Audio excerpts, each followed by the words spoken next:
The United States is becoming an outlaw nation, threatening longtime neighbors and allies like Canada with economic devastation, blasting people in fast boats, withdrawing from international agreements, bullying friends and foes, and now kidnapping foreign leaders, no matter how evil he was. The United States is quickly devolving into the type of nation we historically opposed.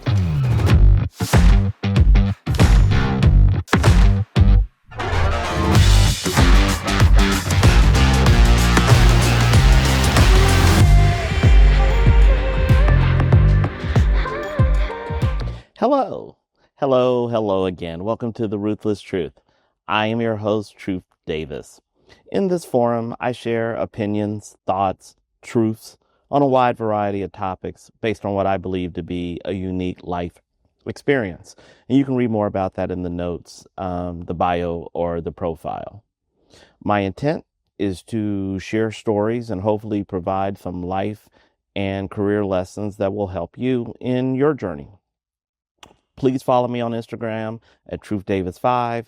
Subscribe to the YouTube channel, Ruthless Truth. General format, I'll share some commentary on current news, just my thoughts. Then on one subject, I'll take a deeper dive, which will be today's truth. And then I'd like to finish with an American history fun fact. Okay. Well, I guess Happy New Year to everyone. And wow, what a way to kick off the year. I mean, without question, the major news headline of the week, and not just in the United States, but worldwide, is the U.S. military strikes against Venezuela. And as part of the operation, the current president, Nicolas Maduro, and his wife were captured and transported to New York City to face criminal charges. In their first court appearance, the couple pleaded not guilty, and that was on January the 5th. So, I mean, the nation and the world are reeling from these events. Everyone is just trying to process the bold and possibly unlawful military operation. But then, it doesn't really matter if it's legal, because laws only matter if there are consequences for breaking them, which does not currently seem to be the case when it comes to this administration. So as the story continues to unfold and the various narratives emerge, I just want to share my thoughts, some facts, and a little bit of history. Okay, first point. Nicolas Maduro is a bad guy. There's almost universal agreement on this point.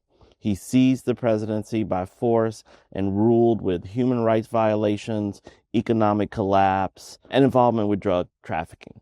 Under his rule, 70% of the citizens live in poverty. And the United States has had issues with Maduro for years. In 2020, during Trump's first term in office, the Justice Department offered a reward of $15 million, leading to Maduro's arrest or conviction for drug trafficking and weapons charges. Then, in January 2025, the Biden administration upped the bounty on Maduro to $25 million. Later that same year, the reward was increased to $50 million under Trump. So, for most people, including the people of Venezuela, it's a good thing he's gone. Next, it was an incredibly well-executed mission. I mean, the U.S. Special Ops Forces are the best in the world, so I'm not shocked that they completed the operation without a single U.S. casualty, although many of Maduro's security detail were killed during the battle. Okay, so that's what happened, all right? But we have yet to hear a clear explanation of why we took this action. The story from the White House has changed many times. First, it was about drug trafficking. But just recently, the U.S. president pardoned the former leader of Honduras who had been convicted on drug trafficking charges. Then it was about national security. But there's one reason for the U.S. action that was made quite clear. Venezuela has the largest known oil reserves in the world. And at estimated 300 million barrels, The estimated value is $1.7 trillion. Our president made it very clear that the United States will be taking possession of this oil and that U.S. oil companies will be deployed to help build the infrastructure to extract and later monetize the oil. The recent military action in Venezuela is just the latest and classic example of taking action is easy, but planning is hard. Now, I don't mean to diminish the incredible execution and success of the operation to abduct Venezuelan President Maduro. That did require months of planning, but this was a military operation with a clear objective and endpoint. But completion of this military operation is just the beginning, not the end. Action is fun and easy. Planning is hard. But action without planning usually leads to failure. The administration says the U.S. will now run Venezuela. How? Who? What about the Venezuelans who are currently in power and have stepped in to lead the country? I seriously doubt this has been thought through. And our nation's history of successfully effecting regime change is not good. We took out Saddam Hussein, but things got worse. We killed Osama bin Laden, and again, things got worse. We need a plan. Unfortunately, planning is boring. It takes discipline, thought, analysis, resources, and time. I question whether our current leaders have the disposition or capability to develop a true, effective plan. We'll see. Okay, an additional thought. As I mentioned, the president said the United States will take possession of Venezuela's oil and that U.S. oil companies will invest billions of dollars to capitalize and monetize the Venezuelans' oil reserves. This is an extremely presumptuous position. I will be shocked if U.S. oil companies do anything right now. I mean, the situation there is tenuous, uncertain, and unquestionably dangerous. We don't know how long it'll take to implement a sustained regime and government structure. And as long as that's the case, it would be risky and irresponsible for an oil company to place itself and its employees in harm's way. Additionally, without clear understanding of infrastructure and policy, how can they assess whether it will be beneficial to their shareholders to enter this fray? Again, without a plan, chaos will ensue. And if too much time elapses without a plan, failure is likely. Finally, please recognize the substantial change in America's position, status, and image on the world stage. The administration has indicated that Venezuela is just the first of what may be many more military actions against nations in which we find fault, including Cuba, Greenland, Colombia, Iran, and Mexico. And while there are many Americans who are welcoming this new age of United States imperialism, just acknowledge who we now are as a nation. The United States is becoming an outlaw nation, threatening longtime neighbors and allies like Canada with economic devastation, blasting people in fast boats, withdrawing from international agreements, bullying friends and foes, and now kidnapping foreign leaders, no matter how evil he was. The United States is quickly devolving into the type of nation we historically opposed. Okay, let's get to today's truth. Today's truth. I am somewhat amused by the machismo behavior and posturing of key U.S. officials following the operation in Venezuela.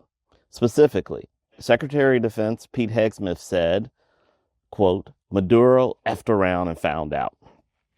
Stephen Miller is the Deputy Chief of Staff, and when asked about Greenland, said, quote, nobody's going to fight the U.S. militarily. Other members of the administration, including Kash Patel and VP J.D. Vance, often speak in forceful, arguably bullying language. And then, of course, there's the president himself, who cherishes his persona as a tough guy, with his abrasive and abusive rhetoric and style. They stood around and worked to project an image of alpha males and for being a tough guy. But when you look at the biographies and life experiences of these men, there's nothing to suggest that they are actually tough guys. They grew up with privilege, attended Ivy League schools. They have no street smarts or experience with actual physical conflict. And with the exception of Hegseth, who had some military service, I doubt any of them have ever actually been in a fight of any kind. So in today's truth, I want to examine the dynamic, the mentality, and sometimes adverse consequences of the wannabe tough guy. Now, first of all, I get it. I understand the desire to be seen as a tough guy. Our country has a long history of celebrating and revering masculinity and strong, forceful males. Whether it's the gunfighters from the Old West, famous military figures, athletes, and even actors such as Steve McQueen or Sly Stallone, who have developed alpha male personas on the screen. But the fact is, most men are not really tough guys. And that's totally fine. But for those who try so hard to develop and portray that image, they're actually revealing a lot about their personality, and most of it is not favorable. If you take nothing else from this discussion, please understand this. Acting tough is not the same thing as being strong. Strong men are self-confident and comfortable seeking help or even admitting mistakes. They do not have a fear of or concern of looking weak because they know they are not weak. Now, please know this topic has been researched extensively with social scientists and psychologists measuring all aspects of the behavior and its effect on individuals and society at large. And while there are always exceptions and variances, the body of work is broad enough that some summary points can be confidently expressed. So here are some of the top reasons men try to look tough. First, social norms. From a young age, boys are taught to be strong, not to be soft, that real men don't cry. And all of this so as not to look weak. Another factor is insecurity and shame. In nearly all cases, men portray toughness to compensate for maybe some deep insecurities or lack of confidence, or shame from previous experiences, including bullying or rejection from women. A third factor is control and power. They want to command respect and instill fear in adversaries.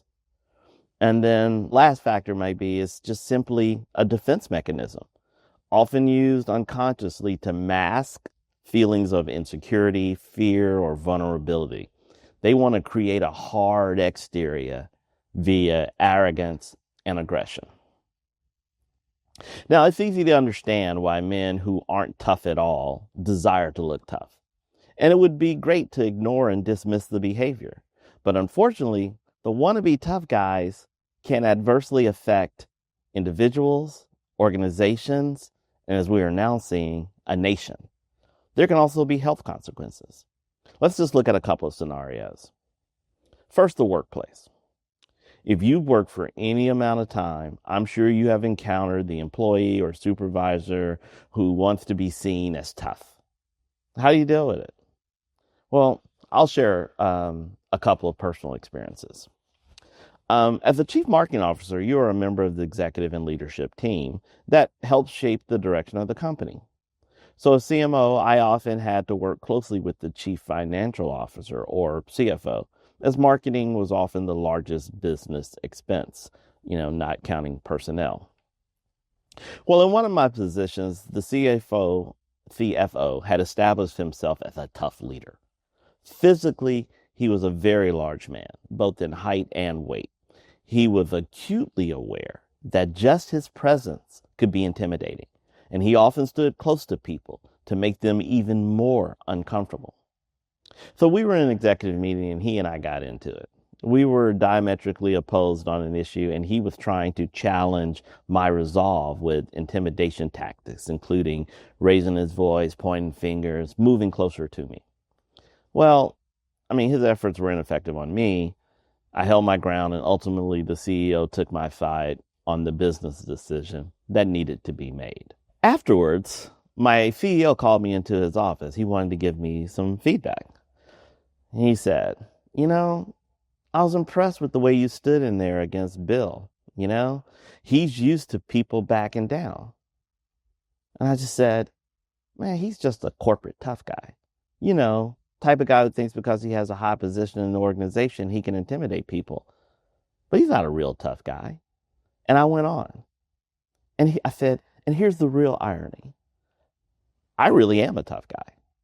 I mean, I won't go into the specifics of where I grew up and the real world conflicts I've had to deal with, but nothing in a corporate environment is going to intimidate me. There's no threat to my safety. And if there were, believe me, it would be tougher for him. Now, while I didn't just share specifics with my boss, I will tell all of you, I grew up fighting. I've been in situations where people have pulled guns to settle arguments. I've seen people killed. And I once got into a street fight where a beer bottle was broken over my head. So after dealing with all that, you think I would be intimidated in a business meeting? But that said, wannabe tough guys can exert undue influence and based on just sheer will, compromise the organization's ability to make the best decisions. So how do you deal with a tough guy in a work conflict or wannabe tough guy? Well, first and foremost, show no fear. Nothing is going to happen to you. It's not like he's going to hit you. Second, remain calm and professional. Nothing infuriates a wannabe tough guy than someone who keeps their cool and keeps the conversation focused on the issue at hand. And lastly, keep the conversation fact-based as best as you can. Don't let emotion override rational thought. Another more serious outcome of being a wannabe tough guy is physical health. One of the biggest misconceptions that wannabe tough guys have is that asking for help is a sign of weakness. So as a result, many of these men don't regularly visit a physician, often leading to late diagnoses of illnesses that, if had been caught earlier, could have been treated. Additionally, hiding emotions increases risk of depression and even suicide. Some researchers believe this tough guy mentality is a key driver in men having lower life expectancies than women. Now, I could talk about this all day, but let me find a way to kind of wrap this up. Most of the time, the guys trying the hardest to be tough are not. If you were able to see them in their teens or 20s, you would find men unsure of themselves, often unsuccessful with or intimidated by women, or dealing with any number of other insecurities. Their greatest fear is being seen for who they really are. Unfortunately for all of us, wannabe tough guys can be reckless. They think the more aggressive the behavior, the tougher they will look. This is how wars are started. This is how needed social programs are eliminated. This is how minority and disadvantaged segments are marginalized. Don't fall for it, people. Whenever dealing with wannabe tough guys, whether individually or as a voter, don't let them get away with just rhetoric. Make them explain and justify their actions. Otherwise, the bad behavior will only worsen. Okay, let's get to today's American History Fun Fact. Today's American History Fun Fact. Given the recent actions in the Caribbean in general and Venezuela specifically, I think it'd be helpful to review and discuss the history of U.S. relations and interests in the Caribbean. So in today's American History Fun Fact, we'll take a look at the Spanish-American War, which basically ended Spain's 4th century presence in the Western Hemisphere, including the Americas, Asia, and the Pacific. Okay, so in the early 1820s, the U.S. implemented the Monroe Doctrine, which included a position that the United States would not tolerate any additional Western colonization by European countries. Now, that said, the U.S. agreed to recognize and respect the existing colonized territories, including Cuba and Puerto Rico. So after the American Civil War and Cuba's 10-year war, U.S. businessmen began monopolizing the devalued sugar markets in Cuba. And as of 1894, 90% of Cuba's total exports went to the United States, which also provided 40% of Cuba's imports.